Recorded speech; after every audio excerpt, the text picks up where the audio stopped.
Oh, what you got there? No, it's a video game. What's that? It's... Wait, what are video games? Yeah, what are they? Yeah, I don't, what are... What even are video games? Video games are... What are video games? What the heck are they? I feel like my brain's exploding.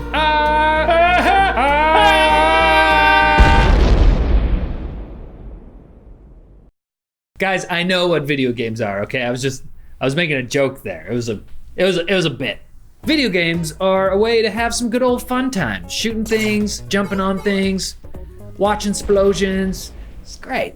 But people who are familiar with the vast universe of video games know that they're more than just a frivolous way to have a rockin' good time. In the last episode, a year ago, we talked about how games can be pure, mindless fun, alone or with friends, but they can also be deep, artful story experiences that make us think differently about the world and ourselves and space. This episode, we're moving away from games as a thing you do for the heck of it, and more towards what games can do for you and for everybody else. I've been doing a lot of research.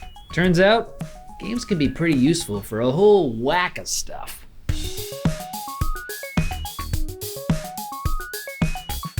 The first, and perhaps the most obvious, is as a social enabler.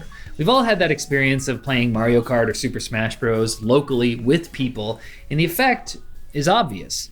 If you've gotten to the point where you can throw a controller at someone, well, that's true friendship. And indeed, many people use online games primarily as a way to spend time with friends. As a busy adult, it can be really useful for doing fun things with people that you don't get to see that often in person, or who you don't want to see in person.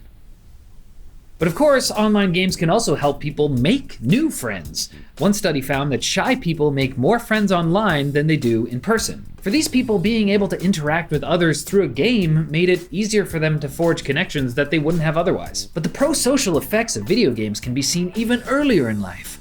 A study found that in children, moderate amounts of time spent playing video games showed clear benefits in intellectual functioning and social development. Kids who played games also had less relationship problems with peers. Now, it should be obvious that the social benefits of games require a social aspect. So playing single-player stories or even multiplayer online games by yourself where you're not talking to anyone isn't going to net you the same positives. In fact, it might be a negative for a child's social ability if that's all they do. And the jury is still out, scientifically, on whether games as a whole are good or bad for kids. The reality is probably somewhere in a middle ground, which is kind of the reason I'm making this video. Anyways, the point is, video games can be good for you, socially. Let's move on.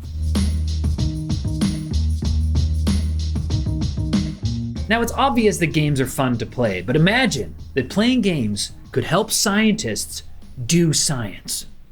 Now stop imagining. It's real.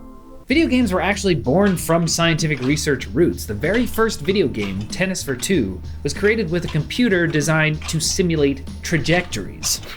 Nerd. And there's now a substantial library of games that uses players' efforts to make progress in scientific research, from creating new proteins in Foldit to mapping out the brain in iWire. So, are you helping science by upping your rank in CSGO? No. But these are games, and this is a video about what games are, so it counts. It would be really cool to have a game like CSGO that helps scientists do research. It doesn't exist yet, as far as I know, but somebody could make it. Game developers watching this video, you are welcome for the idea. The next practical thing games can be is a learning tool. Yeah, I know, school's boring, tell me about it. But the thing is, video games are kind of perfect for this, because the whole reason we enjoy them is because they play into the brain's dopamine reward system. Working towards goals and achieving them, like we do in video games, causes the release of dopamine, which makes us come back for more of that good dope, yo. I am really sorry. A lot of educational games have tried to harness this system with varying degrees of success. There are the lesser known, more boring ones, and then there's the second highest selling game of all time that still has more monthly players than Fortnite, Minecraft. It's been used in classroom settings for years to teach math concepts like ratios and geometry, and to foster student creativity and collaboration. Games even have the potential to help us learn about complex sociological issues. Spent asks players to survive a month on $1,000, forcing them to empathize with those less fortunate, who probably can't afford video games at all. VR experiences like I Am a Man puts players into the body of a black man during the labor union strike that led up to Martin Luther King Jr.'s assassination.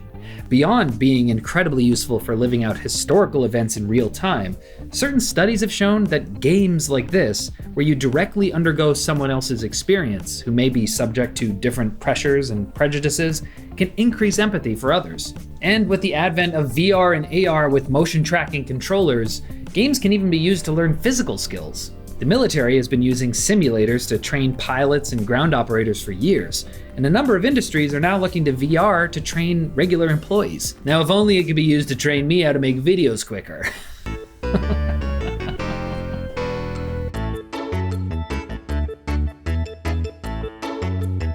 But here is where the practical applications of video games get really interesting.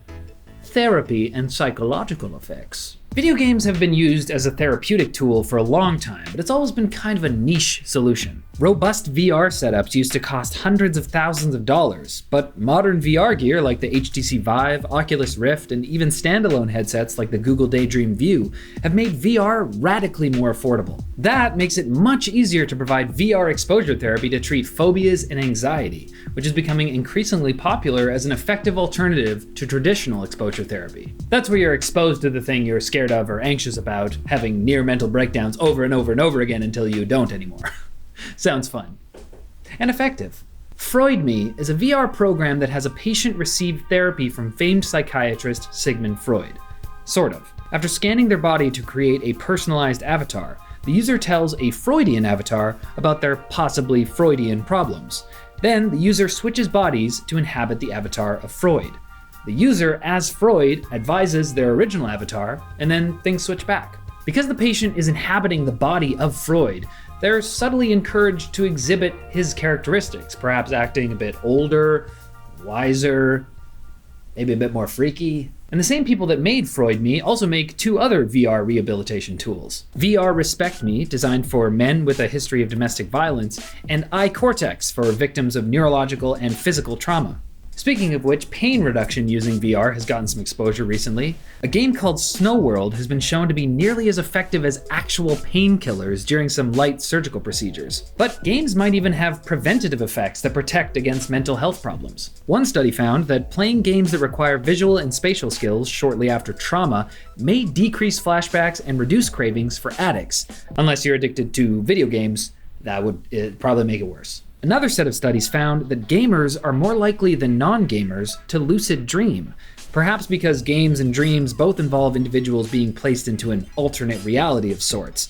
This could allow for better mental resilience when faced with threatening situations, since they've already slain the dragon in-game and in-dream like a million times. Some researchers hypothesize that acting out events as a character in a simulation can not only generate empathy for others, it can also teach you to react to real-world situations not with emotional, hasty responses, but with a little more mental presence as you think about what the best thing is for your character to do in the current situation. Unless you're doing a campaign run as the villain, that would also make it worse. But a lot of that's conjecture. What about some cold, hard data? Well, a meta-analysis of 15 years of game studies concluded that moderate video gameplay increased general cognitive function. It made people smarter.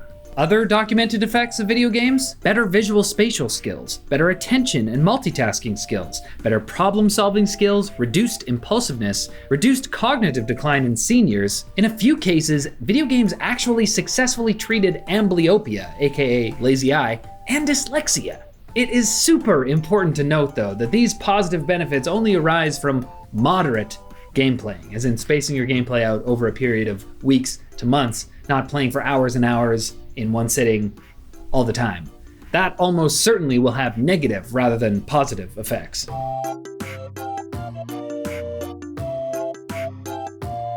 What? Negative effects?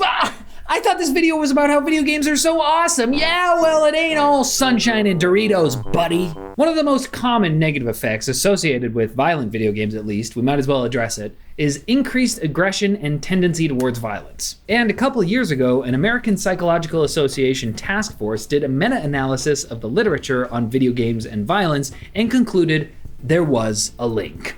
But the results of that analysis were heavily disputed. So much so that a group of 230 academics, researchers, and psychologists signed a letter expressing concerns over the task force's methods. As Jason Schreier points out on Kotaku, for one, it's kind of hard to measure aggression, and the tests that were used in the literature aren't very definitive. Two, aggression was measured right after playing a violent game and not on a long-term basis. Three, the meta-analysis didn't look at the difference between competitive and non-competitive games in regards to aggression. Now add the fact that many psychologists argue that there's an effort underway in the field to bend the facts to support a link between games and violence because that's what some people want to see. So maybe games on the whole don't increase aggression, but as we can all probably agree, getting killed for the 50th time by a 15-year-old CSGO pro wannabe will make anyone want to throw their monitor out a window. And like the studies I talked about earlier found, playing games for hours, multiple times a week, will probably not bless somebody with superhuman levels of cognition. That probably ties into the fact that, as you may have heard, the World Health Organization recently added gaming disorder to the ICD, or International Classification of Diseases. And while there's certainly an argument to be made that there should be a social media disorder or a TV disorder instead, or none of that, the point is, you can have too much of a good thing. At the end of the day, thinking that games are either a mind-warping, violence-inducing time waster or a brain-training, skill-enhancing wonder drug are two extreme positions on the ends of the spectrum. As with most things in life, the reality is probably somewhere in the middle. Can video games be a waste of time? Absolutely. And I'd even argue that in most cases, that's what they are. We play them after all to entertain ourselves, relax, connect with friends, and engage in competition. But we also can't ignore the enormous body of evidence pointing to the positive effects of playing video games, nor the many medical, therapeutic, and research applications that are being developed using the medium. People appear to see the most benefits from video games when they enjoy them, like anything else, in moderation. And it's about time for me to exercise some moderation and moderate the length of this video, because that's the end. It's over. Thanks for watching, guys. It is not gonna be a year until my next video. I'm serious this time. I'm serious. Anyways, see you in the next one. Love you so much. Appreciate you. See you later.